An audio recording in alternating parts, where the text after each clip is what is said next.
Teorema de Pitágoras. Nos dice que en todo triángulo rectángulo, el valor de la hipotenusa o la medida de la hipotenusa al cuadrado es igual a la suma de los cuadrados de los catetos. Es decir, el valor o la medida de esta hipotenusa, la hipotenusa siempre es el lado más largo en un triángulo rectángulo, es igual a la suma de los cuadrados de los catetos, siendo los catetos los lados que forman justamente el ángulo recto. ¿Sí?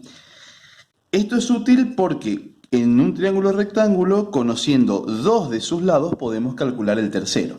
Lo que tenemos que tener en cuenta es que no siempre la incógnita va a ser la hipotenusa. Vamos a ver dos ejemplos que son los que están en la guía de trabajo. Vamos con el primer ejemplo de la guía. De hecho, esto está dibujado a escala. Tenemos un triángulo rectángulo donde sus catetos miden 4 y 3 centímetros. Y queremos calcular el valor de la hipotenusa. Para trabajar con Pitágoras es recomendable siempre primero escribir la fórmula y luego reemplazar los datos que tenemos. Es decir, Pitágoras nos dice entonces que hipotenusa cuadrado es igual a la suma de los cuadrados de los catetos. Y ahí vamos a reemplazar. En este caso el dato que no tenemos, o lo que queremos calcular, nuestra incógnita, es la hipotenusa. Esto es lo que hasta el momento no sabemos.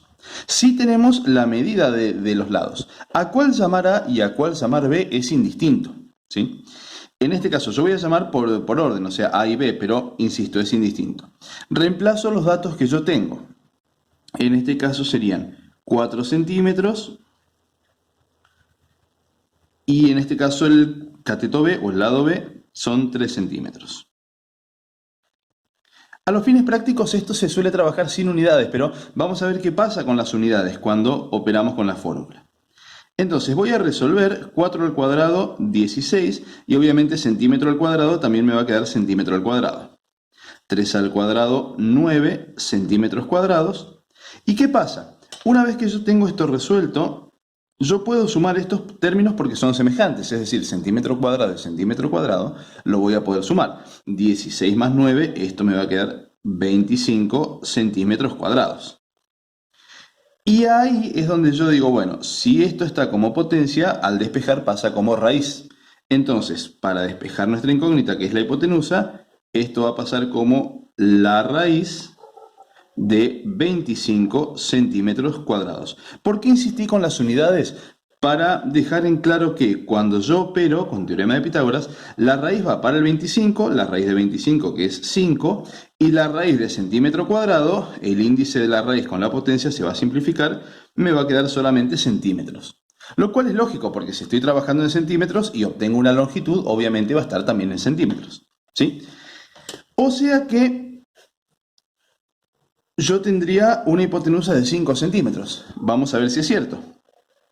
Si yo mido la hipotenusa, efectivamente Pitágoras estaba en lo cierto, 5 centímetros.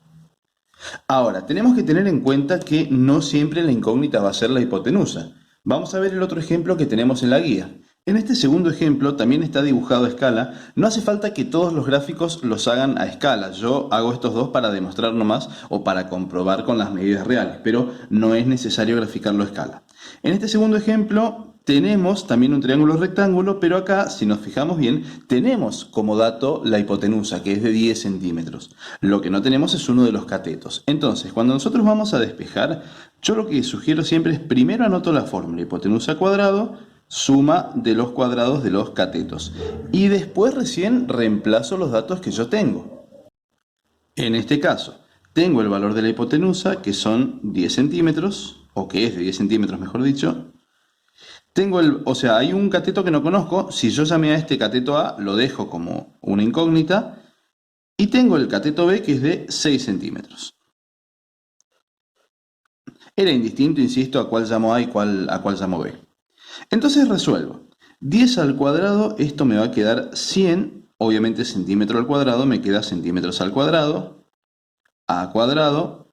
6 al cuadrado, esto me quedan 36 centímetros cuadrados. Y lo que no me tengo que olvidar acá es de despejar. Es decir, este 36, si yo quiero hallar el valor de esta incógnita, este término lo voy a pasar restando en este caso. Me van a quedar 100 centímetros cuadrados menos, en este caso serían 36 centímetros cuadrados. Todo eso va a ser igual a al cuadrado. Como son términos semejantes, voy a resolver 100 menos 36, esto me va a quedar 64 centímetros cuadrados. Y ahí hago lo mismo, esta potencia va a pasar como raíz, es decir, la raíz, en este caso de 64 centímetros cuadrados. Raíz de 64 es 8 y la raíz cuadrada de centímetro cuadrado, esto me va a quedar en centímetros. Y ahí obtendría el lado restante. Si está dibujado a escala, yo lo puedo comprobar. En este caso, efectivamente, el lado que faltaba, o el lado que teníamos que hallar, toma el valor de 8 centímetros.